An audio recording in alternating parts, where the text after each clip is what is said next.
TGIF, people.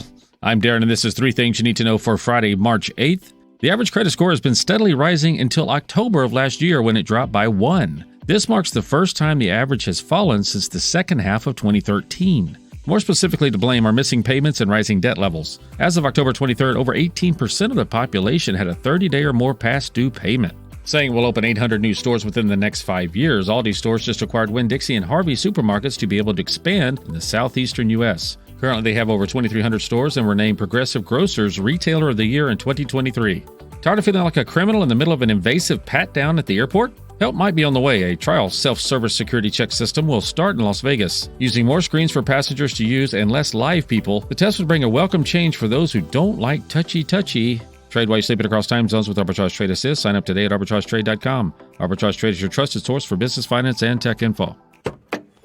As you go about your daily life, look closer. Every year across America, a staggering 4.2 million youth are homeless or trafficked. Covenant House is the national leader providing safe housing for youth, 50 years strong. Every youth who walks into Covenant House gets clean clothes, hot meals, medical care, and a safe place to sleep. So, look closer at Covenant House and help us fight youth homelessness. To help or get help, go to covenanthouse.org. Can you smell what I'm saying? Caroline writes, multiple studies have shown that people with depression have trouble recalling specific memories. They might hear the word party, for instance, and think, I don't get invited to parties often. By contrast, someone without depression could hear the word party and immediately recall a childhood birthday or recent celebration at a friend's house.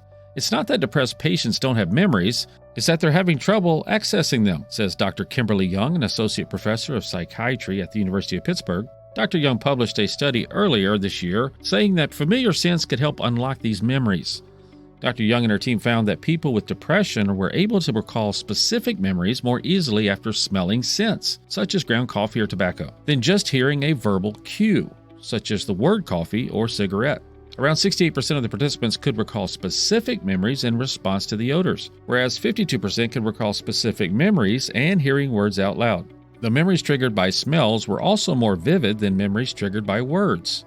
Being able to recall specific memories is associated with better problem-solving skills and better emotional regulation, Dr. Young said. She added that the findings suggest that smell therapy could help people with depression avoid overthinking. That could help the depressed individuals shake negative thought cycles and rewire their thinking patterns. There is already a well-established link between losing one's sense of smell and depression. A reduced sense of smell could increase the risk of depression, especially late-in-life depression. In a survey of more than 300 people who reported same smell loss due to COVID, 43% of participants said they felt depressed.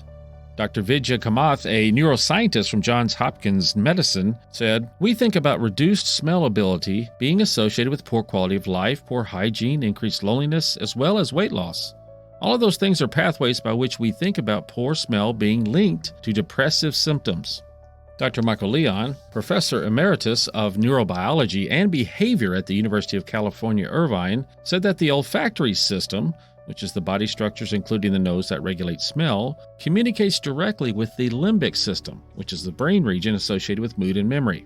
The olfactory system is the only sensory system that has a direct superhighway access to the memory centers of the brain and the emotional centers of the brain. All the other senses have to take the side streets to get there. As a result, smells are more strongly linked to how people process emotions or recall past events compared with other senses like sight or sound. Aromatherapy, which is the practice that utilizes the inhalation of essential oils to promote well-being, has gained attention for its potential in alleviating depressive symptoms. Additionally, olfactory training, a technique that involves regularly exposing oneself to a variety of scents, has shown promise in improving olfactory function and, by extension, potentially influencing mental health outcomes. The interconnectedness of our senses and mental health is a fascinating area of study, and the link between the sense of smell and depression adds another layer to our understanding.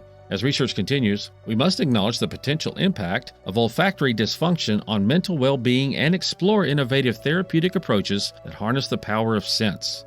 Stop watching, start living using Pips, our AI bot. Go to arbitragetrade.com and check out Arbitrage Trade Assist. Why was I feeling depressed when I had so many reasons to be happy? Well, guess what? Anybody can feel down. But that's not the time to just put on a brave smile and pretend like nothing's wrong. It's the time to share your feelings with your friends, your parents, your favorite teacher. In the meantime, there's a resource that helped me get back on track. For some great clues about starting your comeback from depression, visit yourlifeyourvoice.org. Pip's pick of the day, and it's Fall Down Friday. Arbitrage algorithms have detected a possible downtrend for Comfort Systems USA, that's FIX, and it's headquartered in Texas. They provide mechanical and electrical contracting services. Price was at $314.26 at close yesterday, and its 52-week high is $329.43, 52-week low of $127.09. Also of note, an insider sold for over $1 million worth of shares according to a Form 4 filing reported Wednesday. We are not financial advisors. We provide a service. Please do your own research. Arbitrage Trade Analytics LLC is a privately held research company. Arbitrage Trade Analytics LLC is solely responsible for the preparation and distribution of the contents of this podcast. The opinions offered in this podcast are for informational purposes only and are not intended to function as investment advice. Seek a duly licensed professional for investment advice. For more information about the informational research and services offered by Arbitrage Trade Analytics LLC, please visit arbitragetrade.com.